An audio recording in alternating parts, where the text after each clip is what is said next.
हिंदी भाषा, हिंदी आंदोलन और आर्य समाज की भूमिका।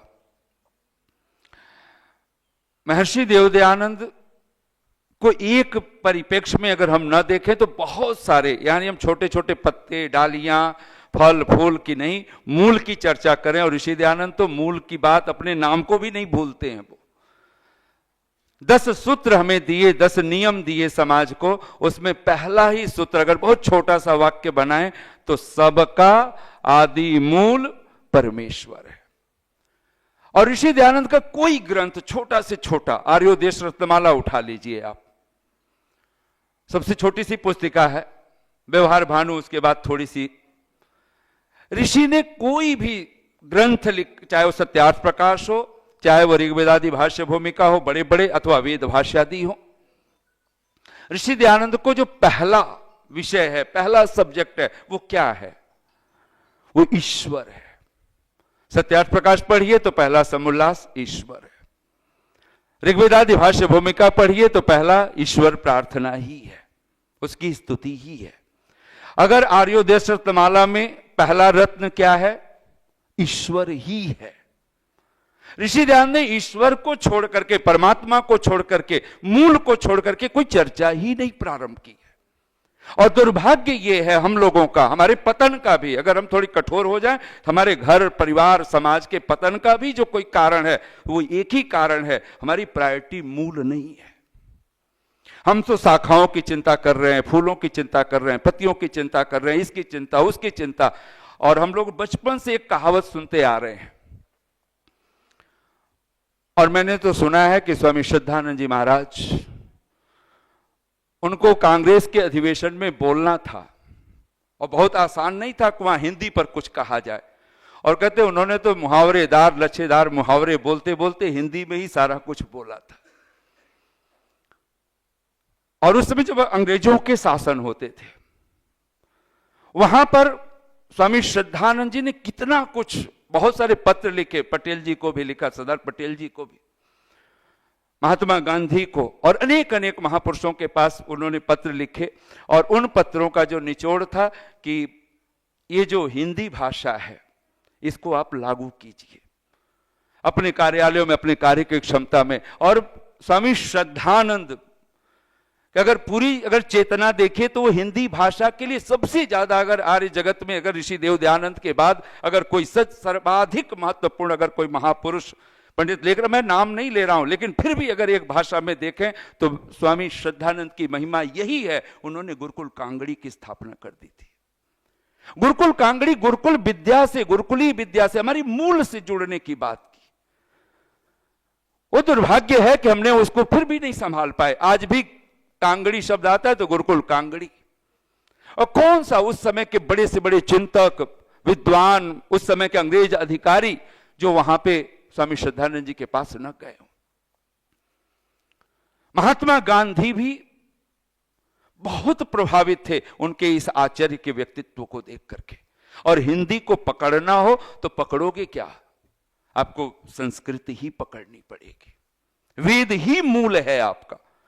और ऋषि दयानंद का अगर पूना प्रवचन भी अगर आप पढ़िए तो कहते हैं कि वेद की जो भाषा है, वेद भाषा है, ये जो वेद विद्या है, वेद का जो संस्कृत है, ये कहते हैं अगर वात्स्यायन आदि ऋषियों का, और वहां पे और जो आधुनिक संस्कृत के जो कहते हैं अगर वो कठिन है तो वात्स्यायन आदि ऋषि का उनकी अपेक्षा सरल है। कहते हैं वात्स्यायन आदि से भी लाखों दर्जा सरल अगर कोई भाषा है तो कहते हैं वेद की भाषा है। और दुर्भाग्य देखो, आज हमें वेद, संस्कृत सबसे कठिन भाषा लग रही है। बोलो हमें तो पंजाबी में कुछ गल बता दो जी, हमें गुजराती में बता दो, हमें हिंदी में बता दो, हमें इसमें बता दो, उसमें हमें वेद मंत्र नहीं चाहिए। अच्छा, ऋषि दयानंद ने तीसरा नियम क्या दिया था? वेद सब सत्य विद्याओं का, क्योंकि संस्कृत भाषा में वो ऋषि दयानंद वो अर्थ करें तो का लिख रहे हैं, आज हम लोग तो पुस्तक बोलते तो की लगा के बोलते। तो वेद सब सत्य विद्याओं का पुस्तक है, ग्रंथ है। और दुर्भाग्य क्या, तो फिर और अगर वेद को पुस्तक कह दिया, क्या साइंस की बात ऋषि दयानंद नहीं जानते? और परमात्मा क्या नहीं जानता? परमात्मा को हम सर्वज्ञ मानते हैं कि क्या मानते हैं? अगर वो सर्वज्ञ है तो क्या उसको नहीं पता था कि आने वाले जो कलयुग जिसको बोलेंगे लोग, और उसमें कहेंगे जी हमें पढ़ना ही नहीं है, हमें तो पेन ड्राइव में सब कुछ चाहिए, हमें मोबाइल में सब कुछ चाहिए, हमें तो विजुअल सब कुछ चाहिए, हमें आंखों से देखना है, कान में लगा करके कुछ सुन ले, हमें कुछ पढ़ना नहीं, कुछ देखना नहीं, हमें पुस्तक ग्रंथ।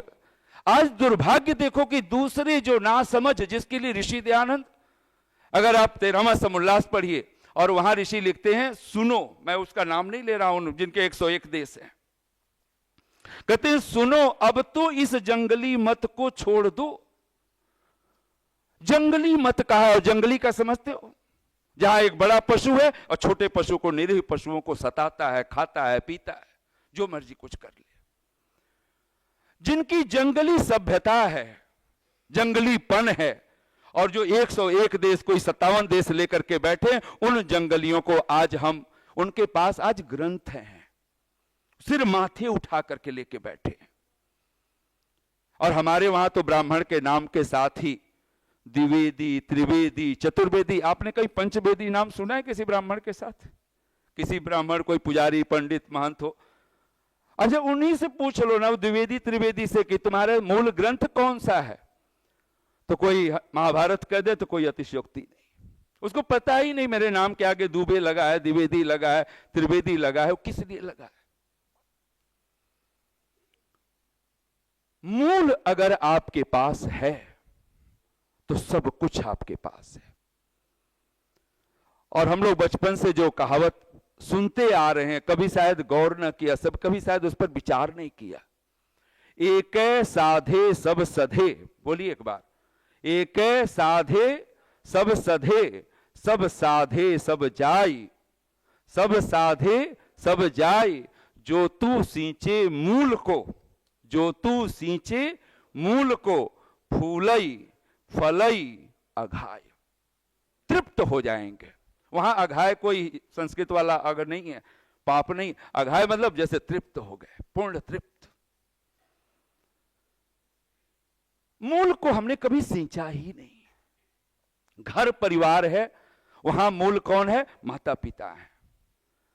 आज एक फैशन आप देख रहे होंगे, आप अगर, हम लोग तो देख रहे हैं आए दिन वही घटनाक्रम, बड़े बड़े अपार्टमेंट हैं, बड़ी बड़ी सोसाइटियां हैं, क्या हो रहा है, छोटा सा बच्चा है, 1.5 साल का, 2 साल का, 3 साल का, बोल रहे हैं बेटा आपने ये जो है भोजन ले लिया, भोजन तो नहीं कहते वो आजकल, अपना जो भी भाषा में बोले आपने फिनिश कर दिया, ले लिया, और क्या बोल रहे हैं आप, बच्चे से हम आप कह करके बोल रहे हैं, वही पति है, अच्छा तुमने ये काम कर दिया कि नहीं किया, पति पत्नी को तू तड़ाक करके बोल रहे हैं। और छोटा सा बच्चा देख रहा है, क्या समझ रहा है?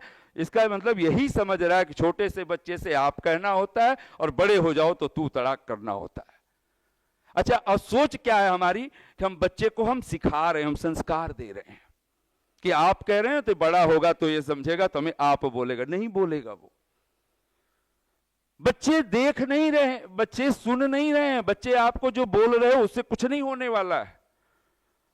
और मैं आपको कहूंगा, मैंने एक भाव कथा कहिए, चाहे वो सच्ची घटना है, होना तो चाहिए, सच्चा ही होना चाहिए।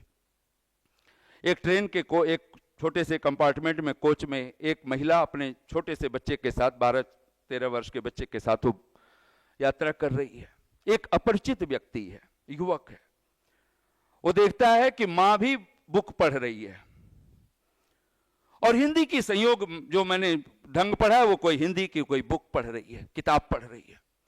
और मजेदार बात है कि बच्चा भी जो 12-13 वर्ष का है, आजकल तो आप 2 साल के बच्चे को भी आप स्मार्टफोन चलाते हुए देख सकते हैं। अब वो जो 12-13 वर्ष का बालक है, वो भी बुक पढ़ रहा है। कोई 10 मिनट बीते और लंबी यात्रा होगी, युवक से नहीं रहा गया, कोई 10-15 मिनट बीता तो उसने हाथ जोड़ के कहा, बहन एक बात आपसे पूछनी है, आप भी बुक पढ़ रहे हो और मैं देख रहा हूं आपके पास ही स्मार्टफोन रखा हुआ है, शायद 5G होगा, और आप भी किताब पढ़ रहे हो, आपका बेटा भी किताब बुक पढ़ रहा है, इससे हुआ कैसे, ये संभव कैसे हुआ? तो कहते हैं उस महिला ने सिर्फ मुस्कुरा करके धीरे से इतना ही कह दिया, आजकल बच्चे सुनते कहां हैं। उसके बाद वो चुप अपनी बुक पढ़ने में लग गई। उस युवक ने कोई 5 मिनट ही नहीं, उसे धैर्य नहीं, उसे समझ ही नहीं आई ये कोई उत्तर हुआ। मैं पूछ रहा हूं कि आपका बेटा जो है मोबाइल क्यों नहीं देख रहा, आप भी नहीं देख रहे, बेटा भी नहीं देख रहा, और पास में मोबाइल पड़ा हुआ है खाली। और ऐसा तो नहीं हो सकता कि आपका बच्चा मोबाइल चलाना ही ना जानता हो। उस मां से फिर उसने हाथ जोड़ के कहा कि मैं थोड़ा सा डिस्टर्ब कर रहा हूं, थोड़ी बाधा डाल रहा हूं, लेकिन आप बताओगे कि आपका बेटा भी बुक पढ़ रहा है कैसे, ये क्यों नहीं फोन देख पा रहा है, क्यों नहीं फोन चला रहा। तो कहते हैं कि उस मां ने फिर मुस्कुरा करके वही उत्तर दिया, आजकल बच्चे सुनते कहां हैं। अब इसे तो रहा नहीं गया, उसने कहा ये तो 2 बार सुन लिया वही उत्तर। कोई अब तो 2 मिनट भी धैर्य नहीं रख पाया और हाथ जोड़ के कहा कि अब मैं आपसे जबरदस्ती, मैं आपको बाधा, आपकी बुक थोड़ा सा आप रोक दीजिए, आप मुझे समझाइए, मुझे आपकी बात समझ में नहीं, आप क्या उत्तर दे रहे हो। उस महिला ने मुस्कुरा के कहा, यही तो कह रही हूं, आजकल बच्चे सुनते कहां हैं, बच्चे देखते हैं। और ये आजकल नहीं, ये सदा से बात रही है और आज भी है और आगे भी यही होगा। बच्चे सुनते नहीं है, आप सुना करके उनको शांत नहीं कर सकते। अगर आप चाहते हो कि बेटा आपका पढ़े, आप वेद शास्त्र लेकर के बैठ जाओ ना, आप गीता रामायण लेके बैठ जाओ, बैठो कुछ भी, तब वो देखेगा कि मेरी मां पढ़ रही है, मेरा बाप पढ़ रहा है, मेरा पिता पढ़ रहा है, तो मुझे भी पढ़ना होगा। आप दौड़ते भागते और आप कहो बच्चे से शांत बैठ जाए एक जगह, नहीं, आप भी सब काम निपटा दीजिए और बच्चे को बिठाना ही है तो आप वहां बैठिए, आप भी बैठिए। आप चाहते हो कि बेटा तुझे सुबह उठना है, स्कूल पकड़ना है, मुझे तो अभी और काम करना है, आपको पहले सोने जाना पड़ेगा, तब बच्चा सोने जाएगा। आपको अपनी मोबाइल छोड़नी पड़ेगी, तब आपका बच्चा आपका मोबाइल छोड़ेगा। और ऐसा नहीं हो सकता। आज हम सब कुछ जो कुछ सीख रहे हैं, उस संस्कारों का ढंग वो देख करके ही हुए। एकै साधे सब सधे, सब साधे सब जाए, जो तू सींचे मूल को, फूलई फलई अघाई। मैं जब अभी यज्ञशाला में मंडप में हम लोग आए थे और डॉक्टर साहब भी आए थे, आचार्य जी, तो हमारे जो डॉक्टर कपिल देव जी हैं, तो कपिल जी तो ये अपना मंच छोड़ करके, अभी अब यह जो शुरू ही होने वाला था, जो श्रद्धा दिखलाई है, शायद हमारे सत्यानंद आर्य जी ने तो देखा ही है, वो आए और घुटने टेक करके, पहले माथा तिलक लगाया है और घुटने टेक करके प्रणाम किया है। अब लोगों को लगेगा ये तो कोई पौराणिक श्रद्धा है जी, नहीं। आज भी हमसे कोई पूछे ना नमस्ते कैसे करना है, हम लोग ऐसे ही सोचते हैं, हाथ जोड़कर ऐसे नमस्ते कर लिया। ऋषि दयानंद को पढ़िए, और ये पढ़ेंगे तभी होना है। हिंदी पढ़ो, ऋषि दयानंद तो हिंदी में ही लिखा। अच्छा, और एक बात देखो, ऋषि दयानंद की अपनी भाषा कौन सी है? गुजराती। और जहां भारतेंदु हरिश्चंद्र, मैथिली शरण गोप्त, इतनी परंपरा है, बहुत सुंदर परंपरा है। और मुंशी प्रेमचंद के उपन्यास आप पढ़, जो उन्होंने हिंदी के लिए जो झकझोरा है, कहानियों के माध्यम से पूरे उड़ेल दिया है अपने पूरी, अगर कहें, और महर्षि देवदयानंद से इतने प्रभावित थे जिसकी आप कल्पना नहीं कर सकते। उस ऋषि ने, जिसको संस्कृत ही बोलनी आती थी या फिर गुजराती आती थी, वो व्यक्ति अपनी भाषा को हिंदी की भाषा बना देता है। और आज भी हमारी मानसिकता क्या बनी हुई है, अजी ये तो बस ना कहने सुनने के, हिंदी बनाना है तो बाबा जी बनाना हो तो हिंदी पढ़ाओ। अच्छा, हमारे स्कूल कौन से, हमारे विद्यालय कौन से हैं, हिंदी की प्राथमिकता कहीं है? हम सब यही जानते हैं कि जी बस कहने सुनने के लिए, प्रवचन के लिए तो ठीक है, जीवन के लिए नहीं। आप अपने बच्चों को, ऋषि ध्यान लिखते हैं, अगर हवन के यज्ञ के प्रसंग में शब्द है ऋषि के, इतना तो काला अक्षर भैंस बराबर, बड़ा मूढ़ शब्द भी प्रयोग करते हैं, इतना यजमान तो अगर काला अक्षर भैंस बराबर हो तो अलग बात है कि पुरोहित मंत्र पाठ करे, ऋत्विक मंत्र पाठ करे, अन्यथा इतने मंत्र तो हर एक को सीख लेने चाहिए। इसका मतलब क्या हुआ? आपको मंत्र आते हैं, इससे आप, ऐसा नहीं हो सकता कि जो कोई विद्वान बुलाओ, कोई ऋत्विक बुलाओ, पुरोहित बुलाओ, आपने मंत्र पाठ के लिए बुला रखा है। मंत्र पाठ तो वो उसको चाहिए, और हमारे पास तो एक विद्वान बुलाना संभालना मुश्किल हो रहा है। एक होता ऋत्विक, हम तो ऋत्विक पुरोहित उसी को सब कुछ नहीं। ऋषिदान तो कहते हैं ऋत्विक, होता, ध्वर्यु, उद्गाता, ब्रह्मा, 4 का वर्ण करना होता है, तब जाकर के आपका कोई अनुष्ठान, कोई संस्कार होता है। और हम तो एक में ही उलझ जाए और उसमें भी कहते हैं, चाहते हैं कि कुछ करना ही ना पड़े, कुछ देना ही ना पड़े। और हवन का अर्थ क्या होता है? अगर आपसे कोई एक बार कोई बता सकता है, बिना परीक्षा के मैं पूछ रहा हूं, और आगे वाली पंक्ति दूसरी पंक्ति छोड़ करके बच्चों में से कोई बोलना, हवन का क्या अर्थ होता है? हवनम क्या है हमें पता ही नहीं। 5 यज्ञ हैं, 5 यज्ञ हैं, उसको हिंदी में यज्ञ बोल रहे हैं, संस्कृत में हम लोग यज्ञ बोल रहे हैं, गुजराती में यज्ञ बोला जाएगा। 5 यज्ञ, हर यज्ञ आपसे दक्षिणा चाहता है, और दक्षिणा मजदूरी नहीं है। अगर पितृ यज्ञ है, पितृ माता पिता को भी तो देना है आपको, उसकी भी तो दक्षिणा है, और हर रोज देनी, हर रोज नहीं तो कम से कम महीने में 1 दिन का तो अभ्यास बनाइए। और ऋषि दयानंद यजुर्वेद भाष्य पढ़िए उसका, और 19वां अध्याय है, 62 संख्या का मंत्र है। ऋषि दयानंद लिखते हैं, जब जब पितर लोग संतानों के पास जाएं, संतान हो या शिष्य कहिए, अब पितर माता पिता तो मूल है ही, और देवाः ऋषयः पितरश्च, ये तीनों की पितृ संज्ञा है। तत्र त्रयः सत्कर्तव्याः, 3 जो पितरों की संज्ञा। वहां पर ऋषि लिखते हैं, जब जब पितर लोग या संतानों के पास जाएं, अथवा संतान लोग पितरों के पास आए, माता पिता के पास, गुरुजनों के पास, तो क्या करें? तो ऋषि लिखते हैं, भूमि में घुटने टिका करके नमस्कार करें।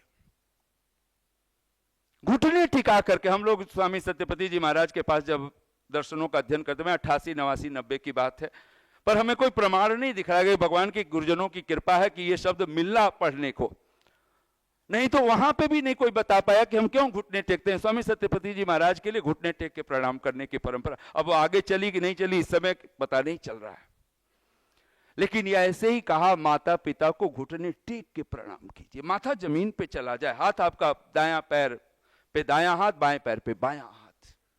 हमने ऐसे कब नमस्कार किए? प्रातः काल उठ के रघुनाथा, मात पिता गुरु नाम ही माथा। और यहां तक कि ये जो संस्कृति है, जननी जन्मभूमिश्च स्वर्गादपि गरीयसी, तो जननी से मिला क्या है? भाषा ही तो मिली है। मुझे अपना ही दृष्टांत मैं कहूं, एक छोटी सी बात। मैं जब हम लोग अब बच्चे छोटे थे और बच्चों को अब स्कूल में प्राइमरी जो पढ़ाई है वो करनी थी बच्चों को, तो हमने एक नियम बना दिया, मैं और मेरी धर्मपत्नी ने, कि बच्चों के साथ ना हमें हिंदी में ही बात करनी है। हमारी जन्मभूमि है गोरखपुर देवरिया, जहाँ इस समय मुख्यमंत्री हैं आदित्यनाथ जी, और अच्छा है कि उनसे भी काफ़ी मिलना जुलना रहा है। हाँ, जब से मुख्यमंत्री बने हैं तब से संपर्क उस तरह का नहीं है, और ना हम वो प्रोटोकॉल निभा सकते हैं, ना वो मानसिकता बनती है, लेकिन अद्भुत है। और यहाँ पर बल्कि एक बार हम लोग कुछ 2 शब्द लेने थे, तो उनके जो गुरु थे आचार्य महंत अवैधनाथ जी, अवैधनाथ, तो कहते हैं उस समय तो मैंने बल्कि ऐसे पीठ ठोक ठोक करके बात करके कुछ मैसेज लिखवाना था स्वामी जी का, 2 प्रशस्ति शुभकामना संदेश। तो वहां पर आप जानते हो भोजपुरी बोला जाता है। आज भी आप आदित्यनाथ जी को अगर आप कभी सुनते हो तो षड्यंत्र को खड्यंत्र बोलते हैं वो उनकी भाषा में, क्योंकि भोजपुरी में उधर जाए तो स को ख कहना बहुत, जैसे वर्षा को बरखा बोलने की परंपरा आप सुनते हो। पुरुष को, अब ऐसे भी स्त्री पुरुष को कौन स्त्री पुरुष बोलता है? कोई नहीं बोलता, लेकिन आज भी चले जाओ तो पुरखे पुरनिये ये शब्द चलते हैं। अब हमें लगा कि हमारी भाषा तो भोजपुरी है, हम सब बच्चे, माँ भी भोजपुरी बोलती है, पिताजी भोजपुरी बोल रहे हैं, अध्यापक रहे पिताजी भी भोजपुरी बोल रहे हैं, और बच्चे भी भोजपुरी, तो फिर ये हिंदी में पढ़ेंगे तो एक बार हिंदी को भी भोजपुरी में ट्रांसलेट करेंगे। समझना हो तो क्या करना पड़ेगा आपको? अपनी भाषा को ट्रांसलेट, अगर आज हमें इंग्लिश पढ़नी हो तो सबसे पहले उसको हिंदी में समझना। कोई भाषा जो आप जानते हो आपको उसी से आपको करना पड़ता है। और हरियाणा यहीं नजदीक ही, अब दिल्ली से हरियाणा कोई दूर तो है नहीं। अच्छा, हरियाणा की अपनी भाषा हरियाणवी बोलते हैं, लेकिन पढ़ाई की भाषा क्या है? हिंदी।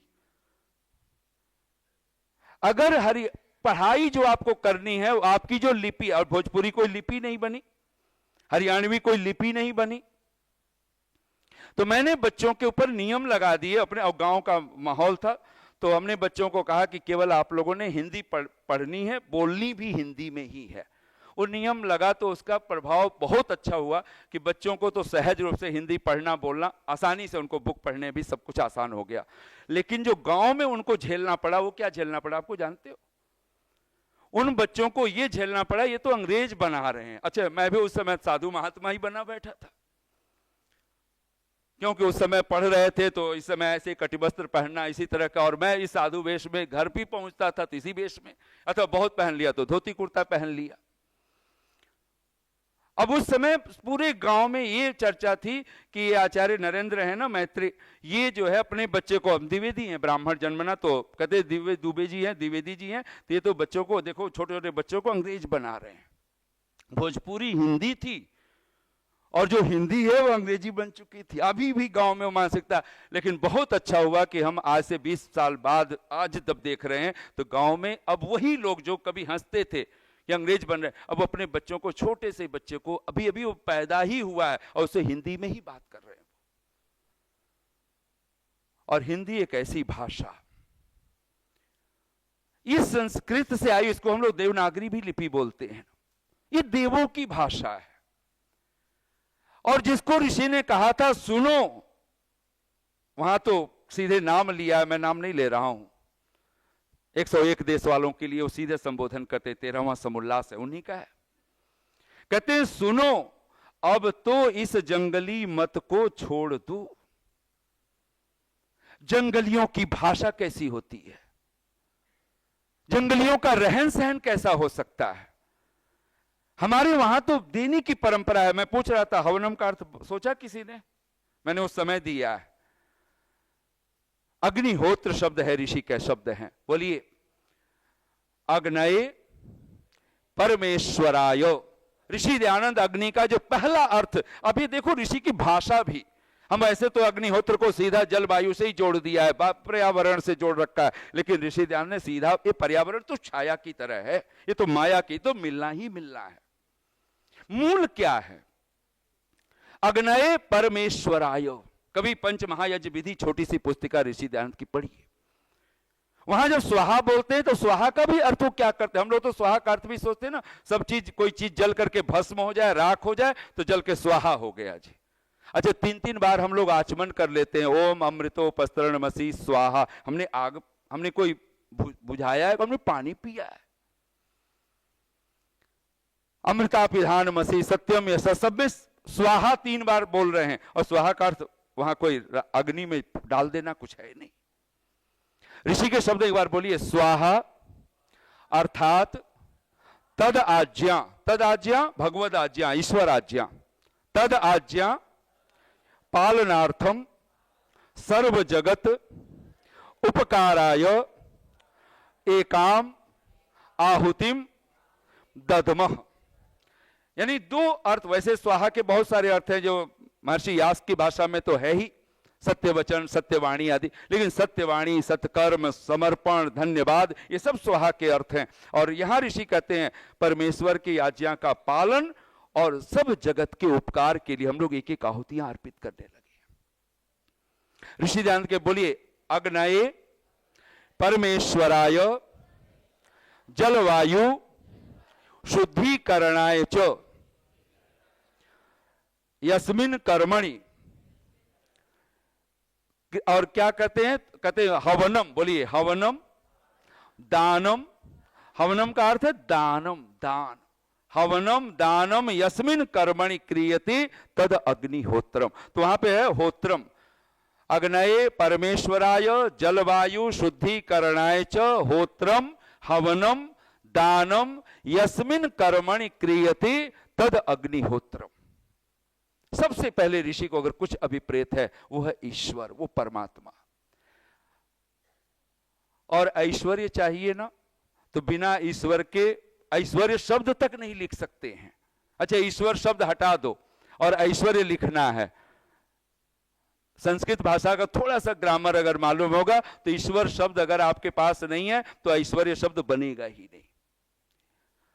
मूल धातु जो भी है, लेकिन ईश्वर का जो कुछ है, ईश्वर का उसी का नाम ऐश्वर्य है। वैभव बनाएंगे तो जो कुछ विभू का है वही वैभव है, जो कुछ वसु का है वही वासुदेव है। अब भगवान कृष्ण का अपना नाम कोई वासुदेव नहीं है, उनका पिता का नाम वसुदेव, और वसु का ही तद्धित रूप जो बना वो वासुदेव। हवनम दानम। और यज्ञ में किस पदार्थों का दान करते हैं? सुगंधित, पौष्टिक, रोगनाशक, मिष्ट कारक, 4 प्रकार के पदार्थ। अगर आपके पास संस्कृत भाषा है, मैं फिर कहूं हिंदी बचानी है तो हिंदी बचाने से हिंदी नहीं बचेगी, ये पत्ती संभालने की बात हो गई। और कहां बची, कबीरदास को लिखना पड़ा। अगर आप सोचते हो तो हिंदी कोई सीधा संस्कृत में नहीं, इसमें अवधी भी है, इसमें अंग्रेजी भी आ गई है। कबीर के ही बहुत प्यारे शब्द हैं, निंदक नियरे राखिए। अब ये नियरे शब्द का कहां से, नियरे शब्द है लेकिन बिगड़ा हुआ किसका रूप है जी, नियर। निंदक नियरे राखिए आंगन कुटी छवाए।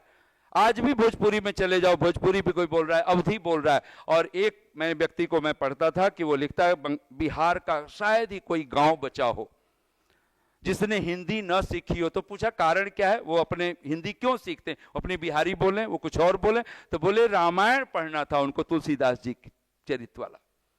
तो बोले रामायण पढ़ने के लिए उन्होंने हिंदी सीख ली। अच्छा नहीं होगा कि जो बड़े बड़े आजकल जो कथावाचक है, जो रामचरितमानस पे बोलते हैं, उन्होंने हिंदी का प्रचार कितना किया है।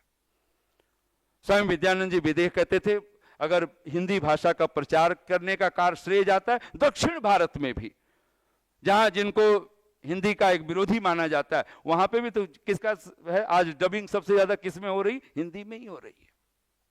और बहुत सारे चिंतकों का मानना है कि दक्षिण भारत में सीधा हिंदी का विरोध नहीं है, वो जो अंग्रेजी के जो कठमुल्ले हैं उन्हीं का है। आप इंग्लिश ले करके आप सभ्यता नहीं, जो आचार्य जी बोल रहे थे सभ्यता, जितेंद्रियता, धर्मात्मता, ये संभव ही नहीं है। जहां हाय, हम लोग तो दुखी होते हैं तो हाय मर गए, ऐसी बात सब बोलते हैं।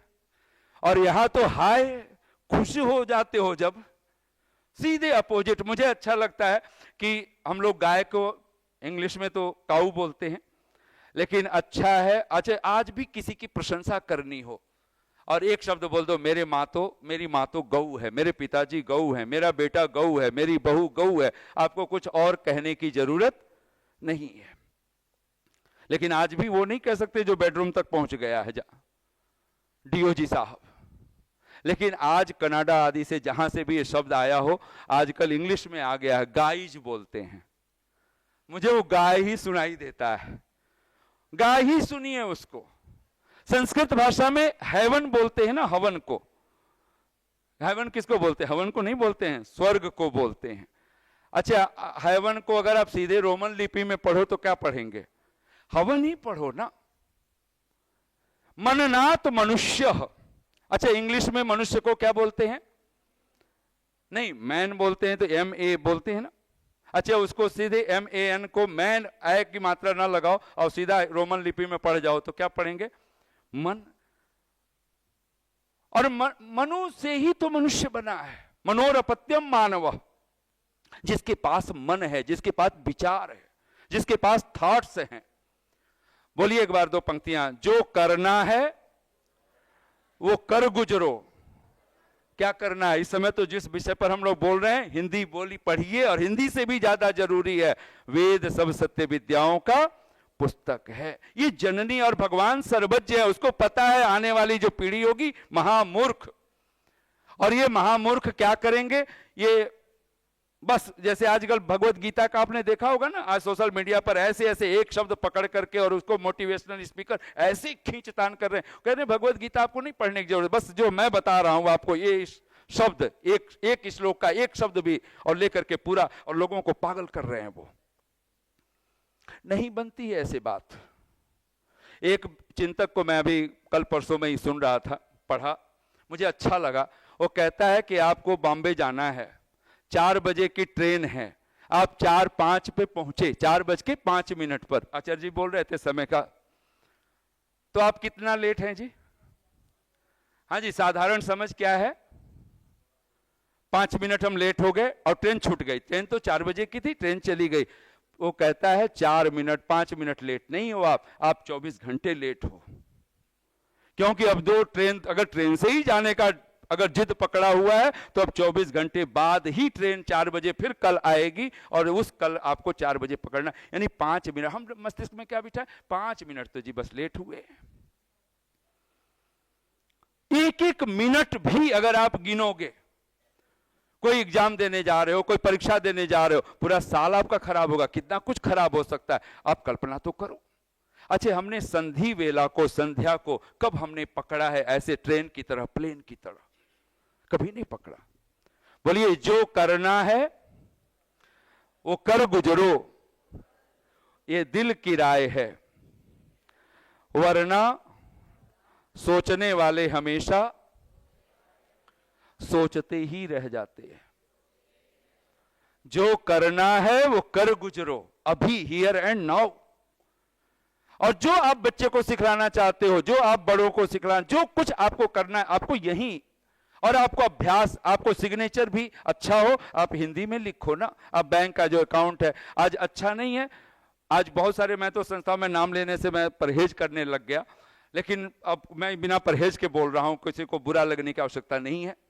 प्रधानमंत्री मोदी जी, उन्होंने इंग्लिश बोल के भी दिखलाई दिया, अब टूटी फूटी हो कि कैसी, उससे कोई लेना देना नहीं है, लेकिन इंग्लिश बोल के भी धारा प्रवाह वो दिखला दिए। और आज पहली बार हम लोगों को ऐसा प्रधानमंत्री मिला जो अमेरिका में भी हिंदी में वार्तालाप करता है, हिंदी में अपनी सारी बात करता है, सारी घोषणाएं करता है। और आज हिंदी, वो भी गुजराती भाषी है, उनको धारा प्रवाह, मैंने गुजराती बोलते हुए भी हम लोग सुनते हैं जब कभी वो। और हमारे मंच पर भी जितना अद्भुत, मैं भी उस समय था जब स्टेडियम में आए हुए थे, कितना अच्छा नहीं बोला था।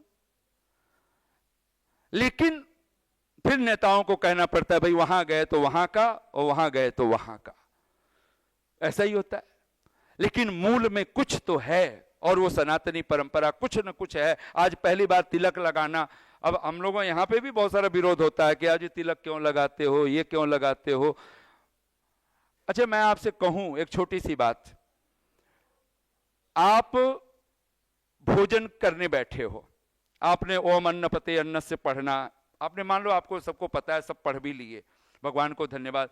कुछ लोग तो हाथ भी नहीं जोड़ते, कहते हाथ ही नहीं जोड़ना जी, भगवान एवरीवेयर है, कहां किधर हाथ जोड़ूं। भगवान ना समझ तो नहीं है, इतना तो पता है ये हाथ जोड़ना है, जोड़ लो। इतना तो दिखेगा, अकड़ू नहीं है, कम से कम हाथ जोड़ के ही बैठा है। अच्छा, ये शरीर अंत में क्या होना है? 2 मुट्ठी राख। फिर भी फैशन चल रहा है कि नहीं चल रहा है? सर्दी के अलग फैशन है, गर्मियों के अलग फैशन है, बरसात के अलग फैशन है।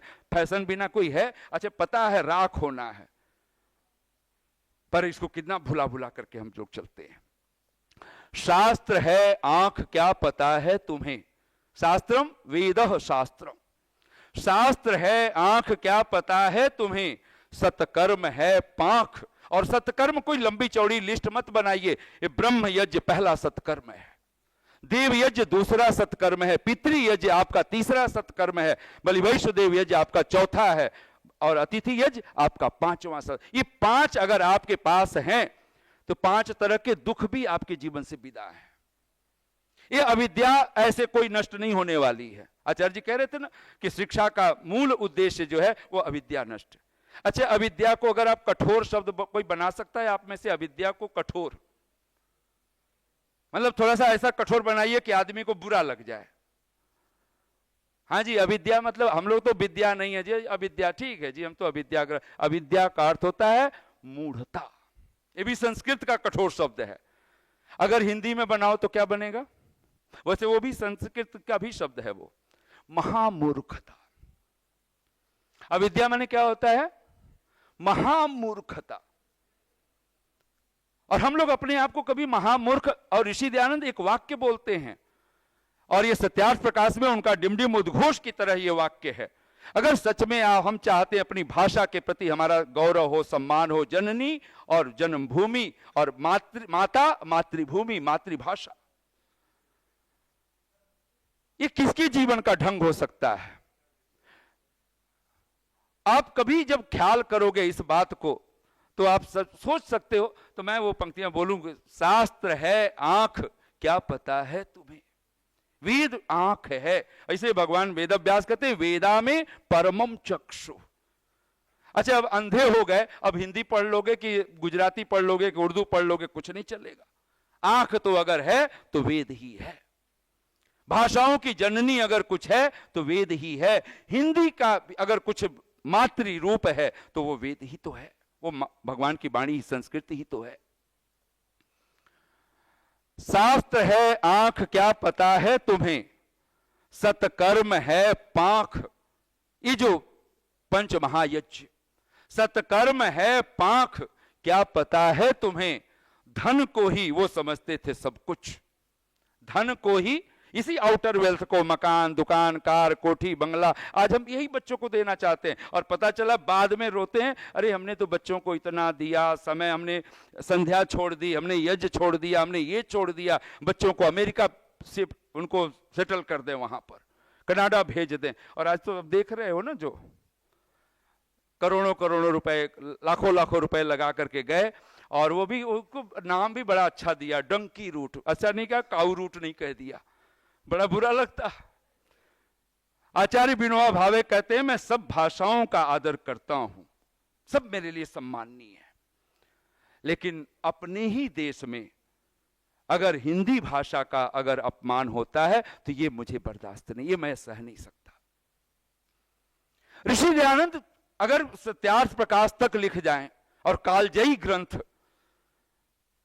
और मैं कहूं अगर सत्यार्थ प्रकाश का प्रायोरिटी, जो मैं मूल की बात कर रहा हूं, आपने सबने सत्यार्थ प्रकाश तो देखा ही होगा, लगभग लगभग पढ़े भी होंगे, सब अधिकारी हैं आप लोग, लेकिन मैं आपसे कहूं सत्यार्थ प्रकाश का आपने 10वां समुल्लास पढ़ा तो कुछ नहीं पढ़ा, मैं फिर कहूं 9वां पढ़ा कुछ नहीं पढ़ा, 8वां पढ़ा कुछ नहीं पढ़ा, और मैं ऋषि के कारण बोल रहा हूं, ऐसे मैं मैत्रेय जी नहीं बोल रहे हैं ये, लेकिन मैं कहूं कि सत्यार्थ प्रकाश का 4 समुल्लास पढ़ लिए तो भी कुछ नहीं पढ़ा, जो पीछे के जो मूल तो सत्यार्थ प्रकाश 10 समुल्लास है। मैं कहूं अगर आपको एक समुल्लास हर समय आपको अपने पास रखना है, वो कौन सा समुल्लास होगा? हाँ जी, समझ में आ गया, पहला ही होगा, वो मूल है। वो एक बार नहीं 10 बार पढ़ना पड़े, आपको आचार्य करना पड़े, गुरु बना करके आपको पढ़ना पड़े तो पढ़िए, ट्यूशन रख लीजिए, कुछ भी कर लीजिए, लेकिन पहला समुल्लास पढ़ लिए, आपने सत्यार्थ प्रकाश पढ़ा है। और अगर पहला समुल्लास नहीं पढ़ा, भूल जाइए कि आपने ऋषि को भी पढ़ा है, कि सत्यार्थ प्रकाश भी पढ़ा है। और यह दुर्भाग्य घट चुका है, हमारी समाजों में घट चुका है, हमारे परिवारों में घट चुका है। ऋषि दयानंद का एक वाक्य, शास्त्र है, और ये तो मैं जो पंक्तियां बोल रहा हूं इसी के साथ वो पंक्तियां बोलनी है, याद करनी है, सत्यार्थ प्रकाश के शब्द है। अविद्या को जो मैं कह रहा था, महामूर्खता, और ये 5 यज्ञ हैं, मैं इसको अपनी उस पर कहूं, 5 यज्ञों का नाम लो, 5 उंगलियां ऐसे कर लो बच्चों, आप भी सभी उठाओ हाथ। पहला अंगूठा, ये ब्रह्म यज्ञ है, पकड़ते जाओ अपने अंगूठे को, ब्रह्म यज्ञ यानी संध्या उपासना। और मैं अध्यापिकाओं से, और यहाँ के हमारे सत्यानंद आर्य जी तो उसके चेयरपर्सन भी हैं, तो मैं चाहूंगा कि आपको संध्या के मंत्र अवश्य सुनाए। पहला यज्ञ अगर कुछ है, यज्ञ अगर कुछ है, वो संध्या है। और ये दुर्भाग्य है कि 200 वर्षों में हमने यज्ञ को हवन कुंड के माध्यम से तो दिखला पाए, हमने भगवान बुद्ध की तरह कोई ध्यानस्थ प्रतिमा ऋषि की नहीं दिखला पाए। दुर्भाग्य है, पहला यज्ञ तो ध्यान ही है, संध्या ही तो है। संध्यायंती संध्यायते वा परब्रह्म यस्याम सा संध्या। और वो संध्या हमारा पहला यज्ञ नहीं बना। वो यज्ञ का जब भी रूप बनाना होता है, हमें हवन कुंड दिखलाना पड़ता है ना। नहीं, ध्यानस्थ हमारे आचार्य ज्ञानेश्वर जी, उन्होंने तो भगवान कृष्ण के ऐसी प्रतिमा बनाई, ध्यानस्थ प्रतिमा बनाई, यज्ञ करते हुए बनाने की कोशिश की। शास्त्र है आंख क्या पता है तुम्हें, सत्कर्म है पांख क्या पता है तुम्हें, धन को ही, इस आउटर वेल्थ को, मकान, दुकान, कार, कोठी, बंगला को ही, धन को ही वो समझते थे सब कुछ। और ये पंक्ति बहुत कठोर है, बन गए राख क्या पता है तुम्हें। और आजकल तो तथाकथित अगर ज्योतिषियों के पास जाओगे, बोले अब पितरों के फोटो जो है ना एल्बम में रखो, आपको दीवारों पे टांगने से दोष लगने वाला है। तो मतलब पुराने जमाने के मूर्ख थे, वो तो फिर भी टांग लिए अपने माता पिता को। अब आने वाली पीढ़ी हमारे फोटो भी नहीं टांगने वाली है घर में, अपने आपके बेडरूम में या ना ड्राइंग रूम में।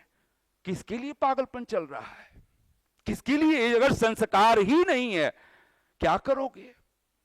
और ऋषि का वाक्य है जो मैं इस हिंदी की भाषा में, हिंदी शब्द ही है बोल रहा हूं, ऋषि के शब्द हैं, बोलिए। जो अर्थात स्त्री पुरुष, जो मनुष्य, तो यहां ऋषि वहां पे लिखते हैं जो, वहां प्रसंग चल रहा है मनुष्यों के लिए, स्त्री पुरुष उपासना का प्रकरण है। ब्रह्म यज्ञ संध्या, दूसरा देव यज्ञ, तीसरा पितृ यज्ञ, चौथा बलिवैश्य देव यज्ञ, पांचवा अतिथि यज्ञ। और इस पर पांचों पर महर्षि पतंजलि 5 क्लेश कहते हैं। और दुनिया में इन्हीं 5 के 1000 कहो, लाख कहो, लेकिन मूलतः 5 ही दुख हैं। अविद्या, अस्मिता, राग, द्वेष, अभिनिवेश। और इन पांचों को खत्म करने का ये 5 यज्ञ ही साधन है। ब्रह्म यज्ञ करोगे अविद्या नष्ट हो जाएगी। अविद्या को नष्ट करने का, महामूर्खता को नष्ट करने का दूसरा कोई उपाय नहीं है सिवाय इसके कि आप क्या हो जाएं? साधक बन जाएं, भगवान के उपासक बन जाएं। दूसरा, देव यज्ञ अगर आप करते हैं, आपके जीवन में जो अस्मिता क्लेश है, जो अहंकार का, ईगो का, वो नहीं रहेगा। कोई याज्ञिक वो विनम्र होता चला जाएगा। अगर आपके जीवन में पितृ यज्ञ है तो अविद्या, अस्मिता, आपके जीवन से राग विदा हो जाएगा। अगर बलिवैष्णव यज्ञ है तो द्वेष विदा हो जाएगा। और सचमुच में अगर मृत्यु का भय मिटाना चाहते हो, अपने घरों में अतिथियों को, कोई बटुक, कोई ब्रह्मचारी, कोई गृहस्थ विद्वान, कोई साधु, कोई सन्यासी, कोई वानप्रस्थी बुलाओ, और नहीं तो उनके पास जाओ। अगर मृत्यु के दुख से बचना है तो सिवाय अतिथि यज्ञ के कोई दूसरा उपाय है ही नहीं। तब आप सोचो, शास्त्र है आंख क्या पता है तुम्हें, सतकर्म है पंख है। हम तो ऐसे पक्षी हैं, कबूतर की तरह नहीं, हंस की तरह उड़ो। हंस मानसर भूला, सनी पंख में चंचू। हो गए उजले परमट मैले, कंकर चुगने लगा वही, जो मुक्ता चुगता पहले। कभी मोती का फल ही खाता था और आज वो कंकड़ पत्थर चुन रहा है। शास्त्र है आंख क्या पता है तुम्हें, सतकर्म है पांख क्या पता है तुम्हें। धन को ही वो समझते थे सब कुछ, धन को ही, अब वो मतलब नहीं हम कहिए, धन को ही हम समझते थे सब कुछ। कवि ने तो वो शब्द लिखा था, धन को वो समझते थे सब कुछ, बन गए राख क्या पता है तुम्हें। एक बात, अगर ये राख शब्द, और राख शब्द उल्टो तो क्या बनेगा? खरा। यही सच है। अथेदम भस्मांतम शरीरम, ये शरीर 2 मुट्ठी राख। और कभी भी अगर दिन में 10 बार भी, अगर हर घंटे में जितने देर जाग रहे हैं, 1 घंटे बाद हम कौन है, इदन नमम, रोज रोज अगर आहुतियां दे रहे हो तो राख तो दिखाई देती है। कभी कंधे पर चलता हुआ कोई आदमी जा रहा है, राख होने जा रहा है। तो ऋषि का वाक्य बोलिए, जो परमेश्वर की स्तुति, प्रार्थना और उपासना नहीं करता वह कृतघ्न, हरियाणा में कृतघ्न बोलते हैं, कृतघ्न नहीं बोलते, संस्कृत में तो कृतघ्न है, हिंदी में और उसको कृतघ्न ही बोलते हैं, लेकिन बिगाड़ दो तो कृतघ्न बोलते हैं। अच्छा, कृतघ्न शब्द का मैं बहुत ज्यादा, शायद समय मेरा हो चुका है, लेकिन मैं आपको कहूं कृतघ्न शब्द का मैं पूरी जिम्मेवारी के साथ कहता हूं, कृतघ्न का अर्थ आप क्या करोगे? आप यही सोचते हो किए हुए उपकार को न मानने वाला। ये भी कठोर शब्द नहीं बना, इसका भी कोई अर्थ हम नहीं समझ पाते हैं। कृतघ्न का अर्थ कीजिए, दुनिया की जितनी भी कठोरतम शब्द हो सकते हैं हिंदी में और संस्कृत में, उन सारे शब्दों को एक जगह इकट्ठा कर दो, जिसमें अभिमानी, स्वार्थी, लोभी, लालची, कामी, क्रोधी, राक्षस, असुर, पिशाच, दैत्य, दुष्ट, जो भी नाम देना हो सब एक जगह रख दो प्लस प्लस करके, और एक जगह रख दो कृतघ्न, अब बराबर ये सब। आप जान के हैरान हो कि कृतघ्न इतना बड़ा, इसका कोई प्रायश्चित तक नहीं लिखा है शास्त्रों में। और हम इतने नास्तिक, इतने, हमें न माता पिता का कुछ ख्याल है, न गुरु आचार्य का कोई ख्याल है, न कोई अतिथि का ख्याल है, न यज्ञ याग का ख्याल है, और उस परमात्मा से कोई भय, उसका तो कोई दूर दूर तक कोई रिश्ता नाता नहीं। ऋषि क्या लिखता है सत्यार्थ प्रकाश में? अच्छा, ये शब्दों को हमने आगे क्यों नहीं किया, क्यों नहीं हमने हाईलाइट कर दिया अपने समाजों में, अपने घरों में? अच्छा, महामूर्ख है, आप सोचिए वो अपना भला करेगा, दूसरे का भला? महामूर्ख है। अब वही मजाक सुनाता हुआ फिर बाड़ी को विराम दे रहा हूं। फिर ये पंक्तियां तो एक बार बच्चों आप सब बोलो, एक बार दोहराओ, जो परमेश्वर की स्तुति, प्रार्थना और उपासना नहीं करता वह कृतघ्न, माने वही दुष्ट महाराक्षस, असुर राक्षस, कृतघ्न बोलिए, और महामूर्ख भी होता है। अच्छा, अब हम सब अपने छाती पे हाथ रखो, अपने हृदय पे हाथ रखो कि हम हैं कौन।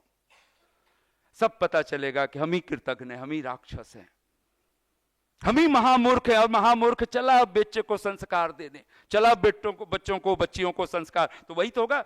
बेटा आप, और बाद में पति से कर रहे हैं, तूने ये काम किया कि नहीं किया, तुमने किया, तुमने थोड़ा तो फिर भी अभी आदरवाचक है, तूने शब्द चल रहा है, तू तलाक पति पत्नी, और बच्चा देख रहा है। नहीं हो सकता है ये। और सचमुच में अगर जीवन का सूत्र बनाना चाहते हैं, अगर परमात्मा की कृपा और अविद्या का अगर कुछ नाम है तो महामूर्खता है। और मैंने सुना है कि एक सम्राट, पुराने जमाने में जो सम्राट होते थे, तो एक महामूर्ख को बिल्कुल अपने महल में ही रखते थे वो, ताकि पता चलता रहे महामूर्खता किसको कहते हैं। पुराने जमाने में लोग धनाढ्य होते थे तो ऐसा कोशिश करके रखते थे। एक महामूर्ख को एक सम्राट ने पाल लिया था, ताकि महामूर्खता क्या होती पता तो चले कि भाई महामूर्ख ये होता है। तो कहते हैं एक दिन सम्राट अपने कक्ष से निकला, अपने बेडरूम से, और जैसे ही निकला कुछ दूर गया होगा, वो अंदर भी संतरी है, अंदर भी सिपाही है, रक्षक है, उधर से वो महामूर्ख भी निकला, संयोग बस ऐसा वो महामूर्ख निकला दौड़ता हुआ आया। किसी ने, अब महामूर्ख था लेकिन रहता तो महल में था, अब वो महल से दौड़ता हुआ आया, और राजा जिस तरफ जा रहे थे पीठ पे, उनके कमर पे एक लात दे मारी। अब वो महामूर्ख ने जैसे ही लात मारी तो वहां संतरियों ने सम्राट को बचा लिया, उस बादशाह को, और उसने मुड़ के देखा तो वही महामूर्ख। उसने कहा, फिर सम्राट भूल ही गया, वो तो रोज ऐसे तो नहीं, उसने कहा महामूर्ख तूने क्या किया। उसने कहा माई बाप मेरे सरकार मुझे क्षमा करें। बोले तूने मुझे क्यों ये लात मारी। उसने कहा माई सरकार, मेरे माई बाप, मेरे जी हजूर, कुछ भी हाथ जोड़ते हुए कहता है, मैंने समझा आपकी रानी साहिबा है। अब तो सम्राट ने सिर पीट लिया। मूर्ख भी तर्क रखता है, तर्क का कुछ पता हो कि ना हो कुछ फर्क नहीं पड़ता। और सम्राट सोचा, महामूर्ख कहता है मैंने आपको लात नहीं मारनी थी, मारनी किसको थी, रानी साहिबा को। महामूर्ख अगर हम हैं, कहीं भला नहीं कर, न घर का भला कर सकते, न परिवार का भला कर सकते, न किसी अपनी भाषा, अपनी भूषा, अपने गौरव, कोई गान हम नहीं कर सकते। सचमुच में तो मैं कुछ दो पंक्तियां जो मुझ में आ रहा था कि ये मैं आप सबके बीच में बोलूं, और हिंदी के रूप में ही है।